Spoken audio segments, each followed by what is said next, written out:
and welcome to today's episode of LinkedIn with Louise. Today, I want to talk to you about your LinkedIn profile.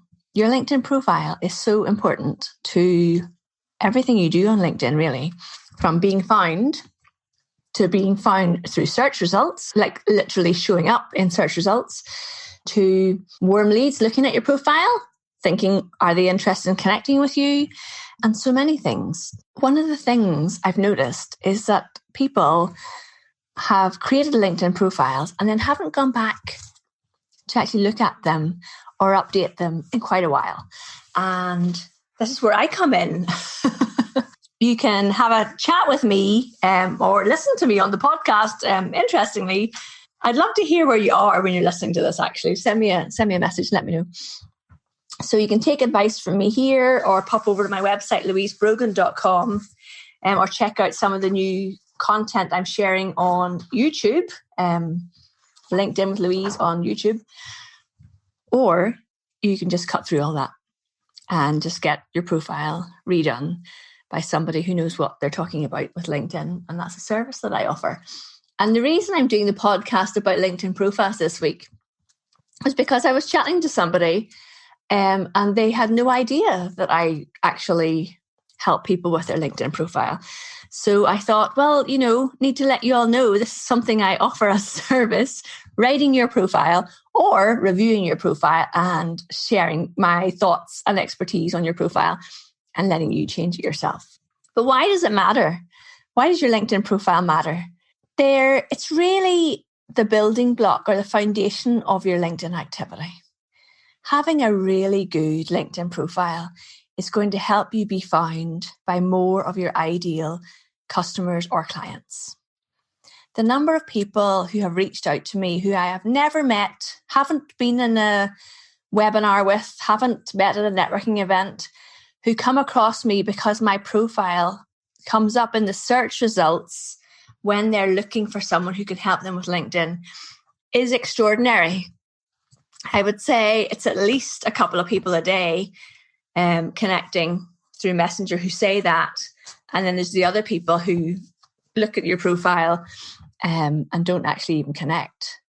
And interestingly, if you're into statistics, which I really am, in the last 7 days, my profile has appeared in search results on LinkedIn 555 times. How do I know that?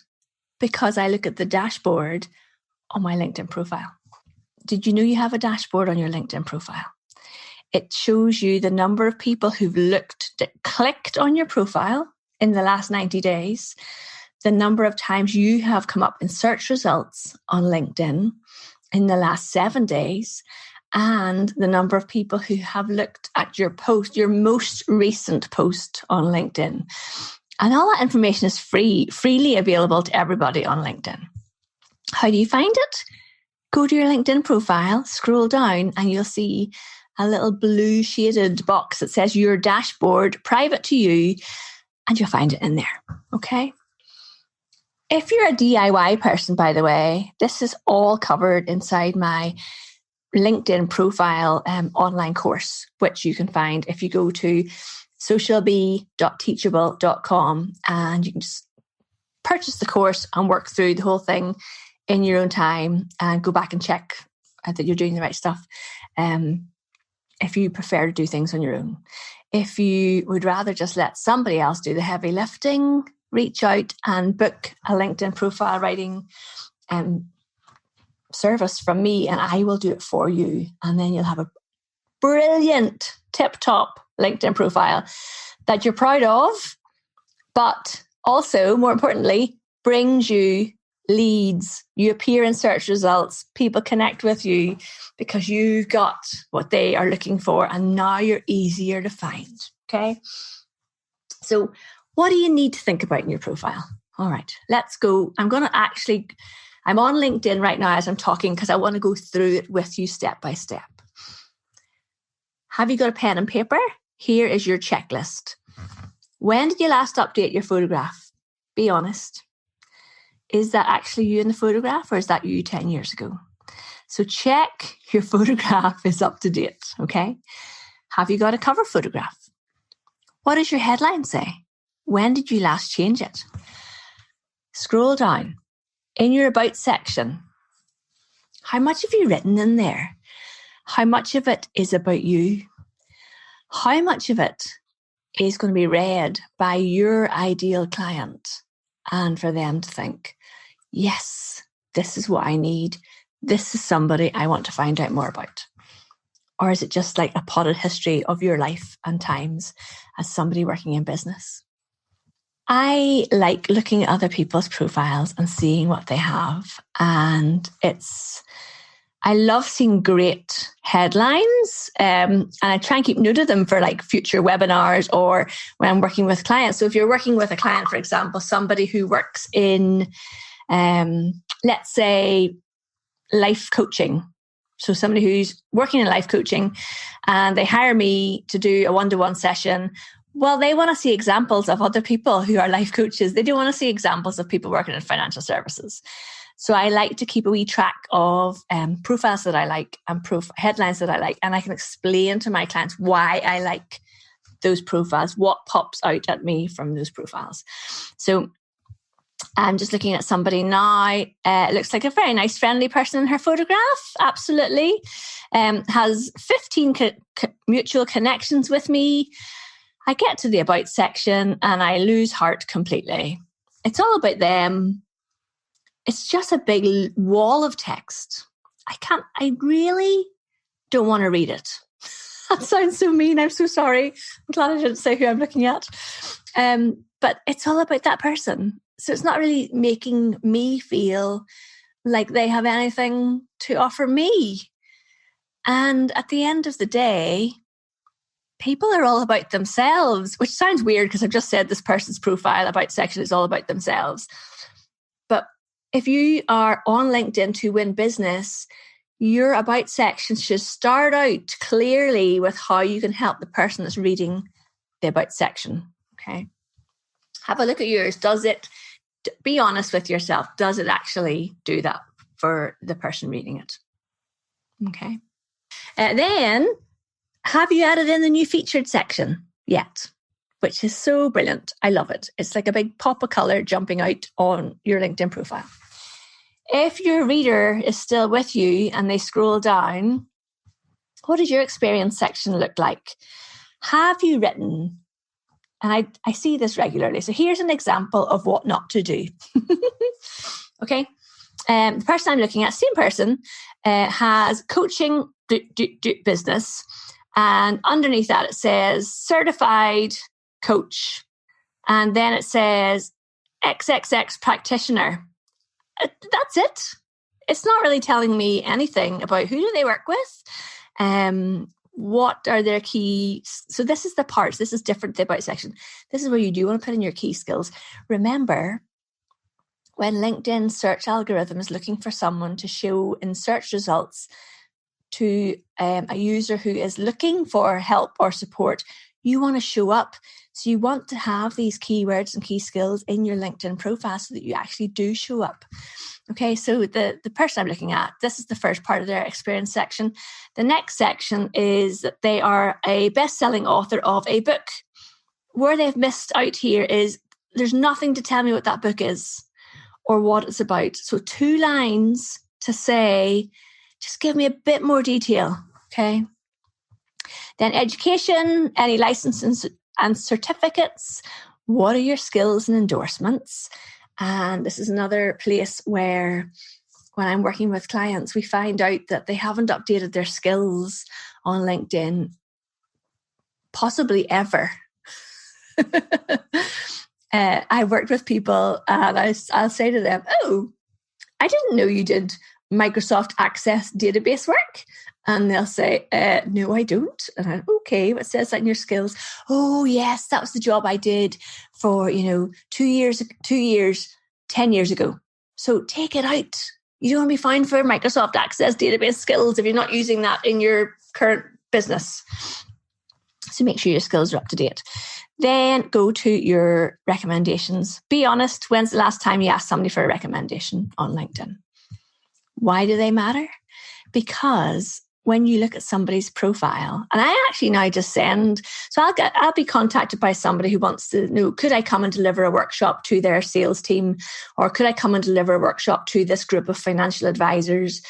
And can I connect them with somebody who's worked with me in the past? And I'll say, well, the easiest way to see testimonials is to check out the recommendations section of my LinkedIn profile. So I've currently got 101 recommendations. The last one was given 9 days ago. So keep your recommendations up to date. Don't be shy about asking people if they would give you a recommendation for LinkedIn. Okay. People are generally quite good about this, but you want people, it comes from the other person's account, which is why it is so important. So I want you to update your skills and start asking for recommendations. The rest of your profile is stuff like accomplishments, so courses you've done, honours and awards, publications you've written for, languages, etc., etc. Do fill all that stuff in, but the key part is having a great card, which is the part at the top, which is your headline, your photograph, your cover image. Then having a brilliant about section that makes you stand out. And then just having everything else, make sure that it's all up to date. On the dashboard, I'm going to talk you through my dashboard just quickly. But my dashboard today says 1,111 people have viewed my profile. And that is in the last 90 days. It will tell me now, because I have LinkedIn Premium, I can see who those people are. Okay. You won't all see that. You might see one or two people that are in there. And friends who are listening, who I really love, I can see you looking at my profile on a regular basis. I don't know if you're snaffling parts of it or what you're up to, but I can actually see that.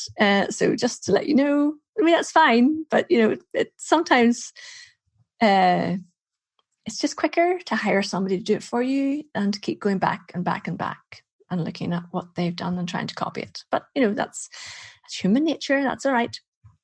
So how many people have viewed your profile? The middle number is how many people have viewed your last post. And then the third number, which I'm really interested in, is the number of times you have appeared in search appearances in the last week on LinkedIn. And it will tell you where your searchers worked, what your searchers do, and if you are active enough and appearing in enough searches, it will tell you the keywords your searchers used that made LinkedIn show them your profile. My current keywords are speaker, trainer, owner, consultant. Okay. It's never going to be LinkedIn, by the way, because LinkedIn wouldn't do that. But if you were a sales coach, it might come up with sales coach or sales trainer. But LinkedIn, it won't do that. I like the keywords I'm being found for. Someone asked me in a workshop, well, Louise, how can I tell them what keywords to show for me? You can't.